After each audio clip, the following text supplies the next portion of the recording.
0.2, 3, 1.5, 68. Those small numbers have something to do with the significant topic, climate. They each represent the sea level has risen 0.2 meters in the past century. In the past 5 decades have witnessed nearly 68% of biodiversity loss. If we do nothing in the future, the temperature rise will be restricted in 1.5 degrees Celsius and 3 billion people will lose their home by the end of the century.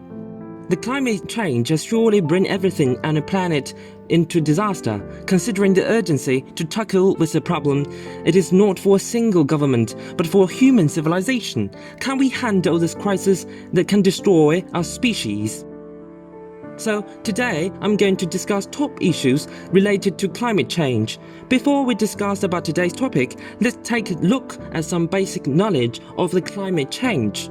We are all quite familiar with greenhouse gases. The CO2 density in the air is 440 ppm now, doubled in 200 years. The ppm here means 1 in a million. Gases such as carbon dioxide, methane, etc., calculated by CO2 equivalent, prevent the Earth from cooling down, consequently rising Earth's temperature. After industrial revolution back in 18th century, the total amount of global CO2 emission had been 100 times more than all volcanoes produce. However, some people from a geopolitical view deny the scientific consensus, leading to global warming controversy. What is worth mentioning, the 2021 Nobel Prize in Physics was awarded to the scientists who have correctly simulated the global temperature rising due to greenhouse gases. In November this year, the Species UN Climate Change Conference, or COP26, was held in Glasgow to ensure net zero carbon emissions. This plastic car is created to show people's awareness of environmental protection. The fruit of this meeting is the Glasgow Pact, which 1.5 degrees Celsius rising temperature is the maximum every country agreed compared to a pre-industrialized condition. Another achievement is the declaration of the China and the US. Well, consider 1 degree Celsius rising in the past 200 years, all our effort should be focused on the rest 0.5 degree. But, apart from political announcement, apparently things didn't go well in Glasgow. Developed countries failed to offer enough money to support climate finance as they promised in Paris. And about coal power, on the last day representatives changed the word phase out to phase down. And this little shift reveals the word determination. The most frequent word, urge, also means we are not ready for this huge crisis. Although, with conflicts, this conference still means a lot for the human beings to sit down and cooperate. When talking about climate change, 3 issues are mostly cared: climate migration, renewable energy, and future solutions. According to recent studies, it's estimated by the year of 2070, 1 in 3 people have to leave their home because of inhabitable environment. Climate migration is divided in 2 types: slow onset, which appears for a long time reason, sea level rise, drought, and agriculture, and sudden onset because of extreme weather such as hurricanes, wildfires, flood, etc. People from dry areas in Africa are more likely to be type 1, while around the continent of America, type 2 is more common, with unpredictable crazy weather. Some islands around the Pacific have been submerged, so residents have no choice but to abandon their home, even countries. Foreign Minister of Tuvalu delivering a speech in water caused for the world's attention. The country suffered from climate change most, doing everything possible to advocate the reduction of greenhouse gas emissions.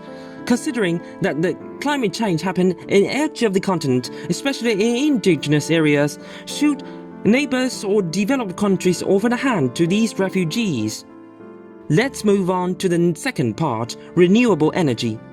Now we know we have phased down the usage of fossil fuels, so by the time it ended completely, we need to mix energy and find alternatives. Many countries have made attempts to replace traditional energy with renewable ones. South Korea used tide wave energy, and the UK powered 6,000 homes with wind energy, and remarkably, Denmark is building its energy island offshore in the sea. The island generates energy by nearby hundreds of wind turbines, distributed by undersea cables. The project is so promising because one day it may provide all European homes with green energy.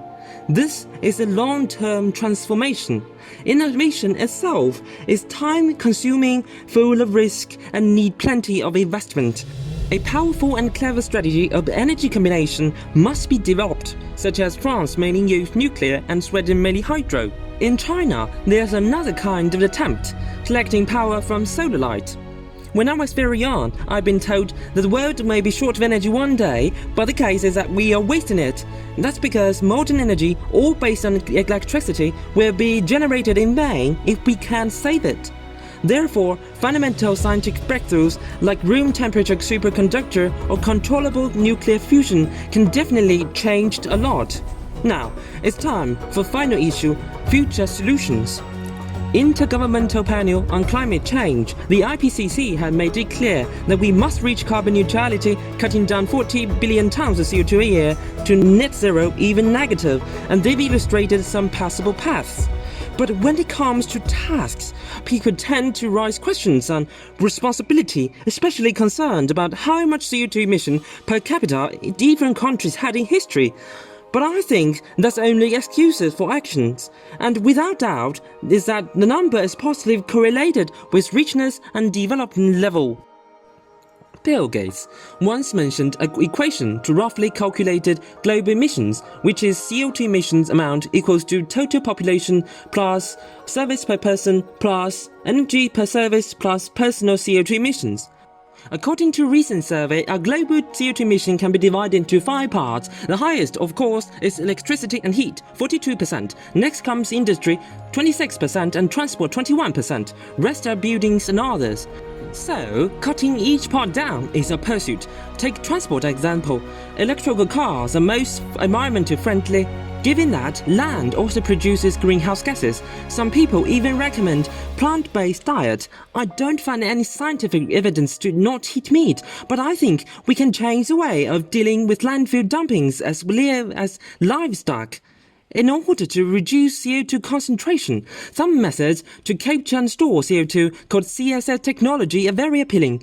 Here's how it works through 5 steps. Just like the world's largest CO2 sucking factory recently opened in Iceland, it first extracts CO2 from the air, then the gas particles will be processed through special membranes. Next steps is a set of complex chemical reactions, which it will be transformed to solid rock. Finally, the CO2 rock will be buried deep underground. Let me introduce China's action towards carbon neutrality. The slogan Clear Waters and Green Mountains clarifies China's attitude on climate issue. Chinese famous geologist Ding Zhongli proposed Chinese plan through a lecture in the Science Academy. The priority is to estimate nation's carbon capacity so that we can re-evaluate it and set goals for scientific innovations. Then we could do as much as simulation to find the best way. But definitely there needs comprehensive cooperation. Plus, China is deciding to plant more trees to build up its Great Green Wall in the Gobi Desert, which will lock more CO2 in the soil. You may ask about our role in this crisis. Here comes my practical suggestions for individuals. 1. Monitor our living environment. 2. Lower down our personal unnecessary emissions. 3. Learn more about climate change and the world around you. Some people prefer to live on Mars, but why abandon our paradise? While some scientists are collecting memories for a species, like Global Sea Bank in Norway, Earth's Black Box in Australia, and the Golden Record Voyager spacecraft Paris. What makes us human sapien is our special intelligence, and we must reflect from past mistakes, cherish our beings, rebuild a habitable environment for the next generations. Above all, we are supposed to revolutionize all our industries to meet the net zero goal. To manage this problem, greatly test the strength and solidarity of human beings. Thank you for watching. This video is produced and narrated by Cheng Jiajie. Here's my references. Thank you again.